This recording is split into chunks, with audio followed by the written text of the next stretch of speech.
इस वीडियो में हम सॉल्व करेंगे अक्टूबर नवंबर 11 पेपर 1 2 का क्वेश्चन नंबर 5।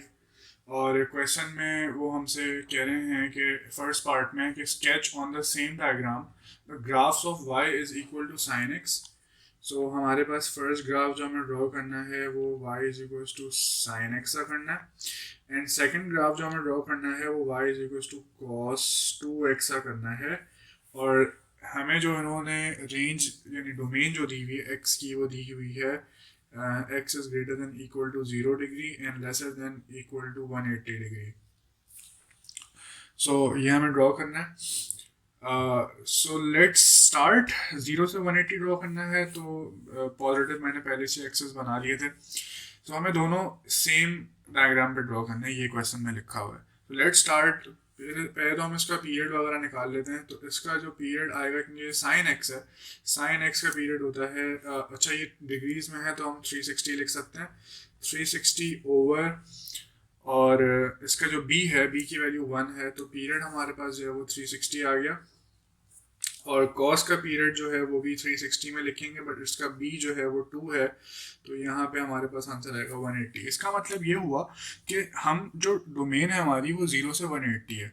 0 से 180 का मतलब ये होता है कि कॉस, अच्छा जो 0 से 180 यानी हम 0 से स्टार्ट करेंगे 180 पे ख़त्म करेंगे। अब उस रेंज में कॉस का तो पूरा कर्व बन जाएगा, लेकिन साइन का जो है वो, क्योंकि साइन 360 पे ख़त्म हो रहा है, तो साइन का जो है वो सिर्फ हाफ कर्व बनेगा।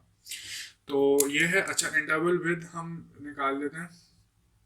इंटरवल विद इसकी आ जाएगी 360 ओवर 4 विच इज़ 90, और इसकी आ जाएगी interval with 180 over 4 which is 45। तो हम 45 से स्टार्ट करेंगे क्योंकि कॉस हमें प्लॉट करना है। 90 तो 90 तो वैसे ही उसमें कवर हो गई। So let's plot it. पहले हम लोग एक्सेस में मार्किंग कर लेते हैं। सो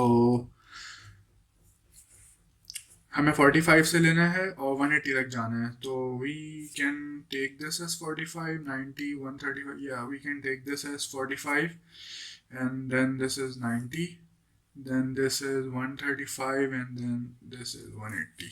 Perfect. So now अब हमें इसका बाउंड्रीज ड्रॉ करनी है, vertical boundaries, not necessary but looks good for the presentation. And I mean I do that, ये इसलिए कर लेते हैं ताकि एक अच्छा सा एक परफेक्ट वो बन जाए, एक्यूरेट बन जाए। या सो ये हमारे पास हो गया। अब इन बाउंड्रीज को मार्क कर लेते हैं।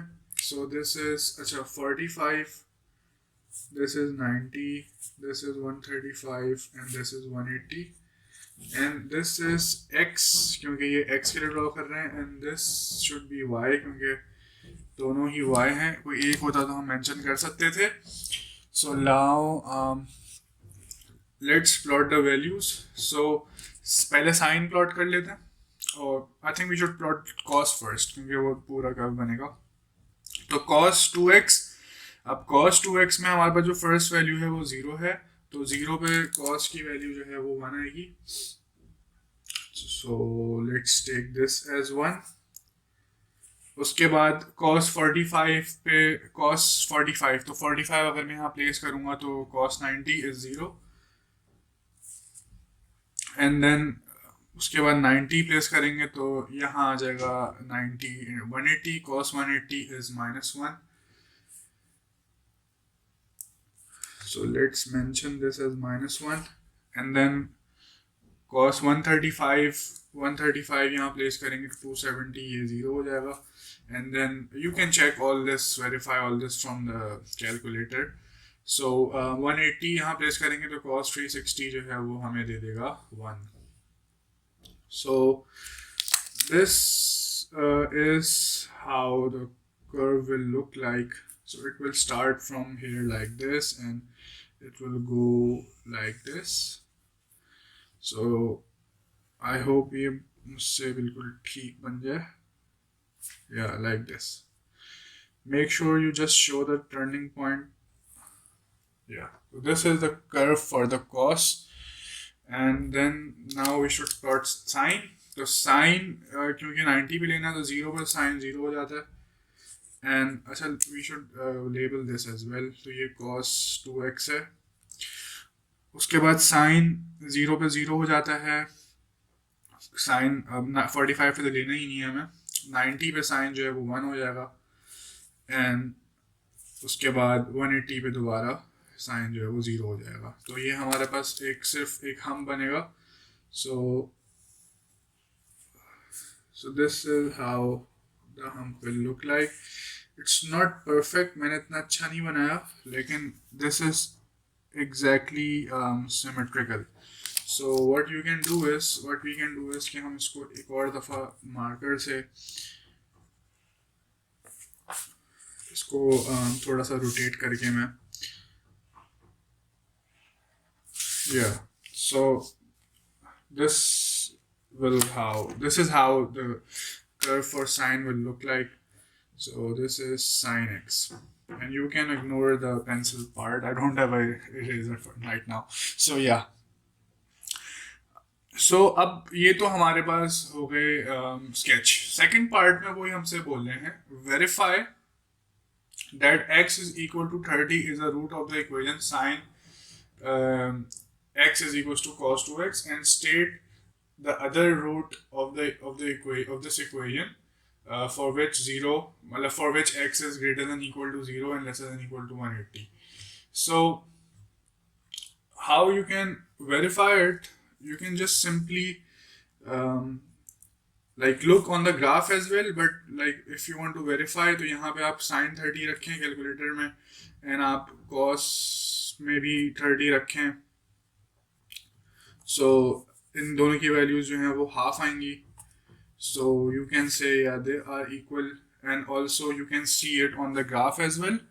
तो यहाँ पे ग्राफ पे भी आपको एक पॉइंट मिल जाएगा जो कि 45 से कम है, तो ये 30 है. And also they are asking you and state the other root of this equation for which x is between 0 and 180. तो इसमें आपको एक और रूट बताना है.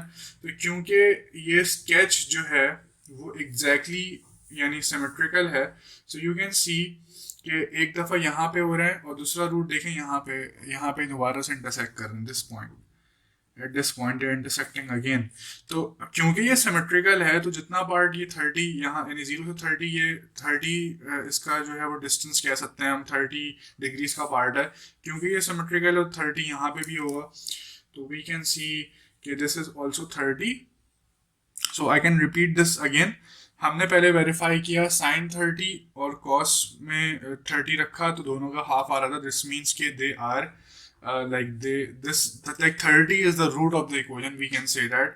And we can also see that from here कि 45 से कम 30 पे मीट कर रहे हैं, तो रूट है ये 30 रूट हुआ इनका. अगर हम इनको दोनों को इंटरसेक्ट करवाते हैं 30 रूट है. And then we can see के अगर 30 ये डिस्टेंस अगर 30 है, सो ये बिल्कुल सिमेट्रिकल बना है क्योंकि ये स्टार्ट हुआ 0 से 1 पे किया, दोबारा 0 पे. एग्जैक्ट बिल्कुल परफेक्ट सिमेट्री इसमें बनेगी. तो जितना 30 यहाँ से उतना 30 यहाँ से भी होगा क्योंकि ये दोबारा मिल रहा है. तो वी कैन सी कि अगर ये 180 है तो 30 पीछे का मतलब ये हुआ कि ये 150 होगा. So what we can say is कि क्योंकि हम लिख सकते हैं कि since the sketch is symmetrical,